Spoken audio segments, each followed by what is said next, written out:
अध्याय प्रिय विद्यार्थियों, अध्याय 6 जैव प्रक्रम। जैव प्रक्रम के अंतर्गत हम मानव में वाहन के बारे में अध्ययन करेंगे। वाहन में शरीर के विभिन्न भागों में रक्त के द्वारा भोज्य पदार्थ, जल और अन्य पोषक तत्वों को पहुंचाया जाता है तथा शरीर के विभिन्न भागों में जो अपशिष्ट पदार्थ या हानिकारक द्रव्य बनते हैं उनको हृदय या रक्त इत्यादि उत्सर्जी अंगों में पहुंचा करके और उनका शरीर के बाहर उत्सर्जन किया जाता है। मानव के जो वाहन तंत्र है उसका सबसे प्रमुख घटक हृदय है। हृदय पेशियों का बना होता है तथा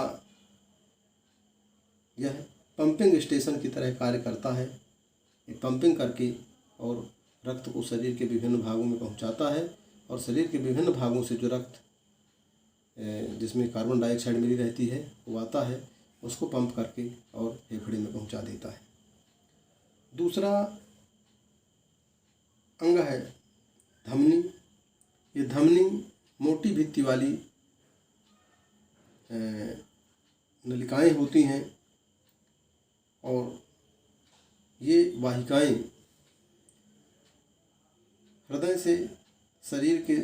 से शुद्ध रक्त को शरीर के विभिन्न भागों में पहुंचाती हैं।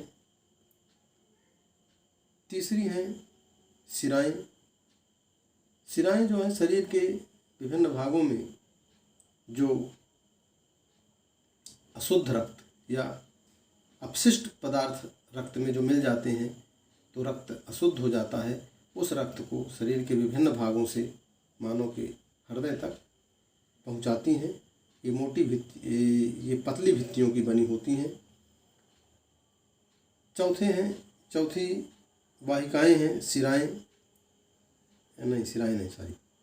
चौथी वाहिकाएं हैं केशिकाएं। ये केशिकाएं जो हैं ये बहुत पतली पतली सूक्ष्म नलिकाएं होती हैं। ये शिरा और धमनी दोनों को जोड़ती हैं। धमनियों से जो शुद्ध रक्त जिसका माइटोकॉन्ड्रिया में भोज्य पदार्थों का दहन होता है और उससे कार्बन डाइऑक्साइड बनती है, वो जैसे ही रक्त में मिल जाती है ये केशिकाएं उस रक्त को शिराओं में पहुंचा देती हैं। फिर पांचवा है रुधिर। रुधिर एक तरल संयोजी ऊतक है। ये ऑक्सीजन, लवण, विकर, हार्मोन तथा शरीर के विभिन्न भागों में बने हुए अपशिष्ट पदार्थों को सबको अपने में घोल लेता है या उसमें समाहित कर लेता है और उसको शरीर के विभिन्न भागों में पहुंचाता है या शरीर के विभिन्न भागों से उत्सर्जी अंगों तक पहुंचाता है। ये कार्य इसका रक्त का होता है। हमें अध्ययन करना है मानव के हृदय की संरचना का। मानव के हृदय की संरचना किस प्रकार की होती है उसको इस चित्र के माध्यम से देखें। मानव का हृदय, इसके 4 भाग होते हैं। मोटे तौर पर पहले हृदय बाएं और दाएं 2 भागों में बटा होता है। ये जो नीले रंग का हिस्सा है ये दायां भाग है और जो ये गुलाबी रंग का हिस्सा है ये बायां भाग है। ये यहाँ से एक पर्दा लगा रहता है। इस पर्दे द्वारा ये 2 भागों में बटा होता है। पर्दे के इधर जो रक्त है वो इधर नहीं जा सकता और इधर जो रक्त है वो इधर नहीं आ सकता। इसके बाद ये दोनों भाग बाएं और दाएं 2 भागों में बटे हुए होते हैं। जो दायां भाग होता है ये यहाँ से ये दायां भाग, ये जो ये लाइन बनी हुई है इस लाइन से 2 भागों में बटा हुआ है। इसके ऊपर का भाग जो है वो दायां अलिंद कहलाता है और इसके नीचे का भाग जो है वो दायां निलय कहलाता है। ये यहाँ पर एक छिद्र है, ये छिद्र आमतौर पर बंद रहता है, लेकिन जैसे ही यहाँ पर रक्त भर जाता है और इसमें दबाव पड़ता है, ये छिद्र खुलता है और इस छिद्र खोल के दायां अलिंद में जो रक्त भरा हुआ है वो दाएं निलय में आ जाता है। और जैसे ही इस पर प्रेशर पड़ता है, ये यहाँ से चढ़ के और यहाँ से होता हुआ और ये फुफ्फुस धमनी से होकर फेफड़ों में चला जाता है। फेफड़ों में रक्त शुद्ध होता है और रक्त शुद्ध होकर के और ये फुफ्फुस शिराओं के द्वारा, ये फेफड़ों से आती हैं फुफ्फुस शिराएँ, तो इन फुफ्फुस शिराओं में आता है और इन फुफ्फुस शिराओं के द्वारा ये बायां अलिंद है, इस बाएं अलिंद में आता है। बाएं अलिंद और बाएं निलय के बीच में भी एक पर्दा लगा रहता है, इसमें एक छिद्र होता है बीच में, ये भी आमतौर पर बंद रहता है। जैसे ही बाएं अलिंद में रक्त भर जाता है और इस पर दबाव पड़ता है तो ये छिद्र खुल जाता है और रक्त बाएं निलय में आता है और यहाँ जैसे ही दबाव पड़ता है, प्रेशर बनता है, ये बायां निलय से होकर के और महाधमनी में जाता है और महाधमनी के द्वारा शरीर के विभिन्न भागों में ये पहुंचा दिया जाता है। इस प्रकार से ये लगातार होता रहता है।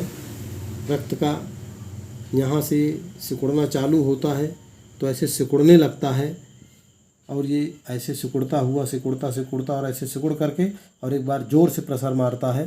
तो इस प्रकार से यहाँ से ये सिकुड़ना चालू करता है, तो सिकुड़ते सिकुड़ते और यहाँ जब आता है तो ज़ोर से सिकुड़ कर प्रेशर मारता है और ये जब इनमें ज़्यादा प्रेशर पड़ता है तो ये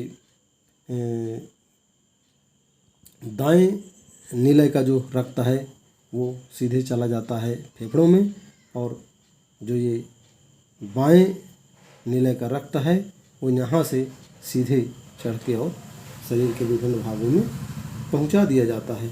इस प्रकार से ये हृदय पंप करता हुआ और रक्त को बराबर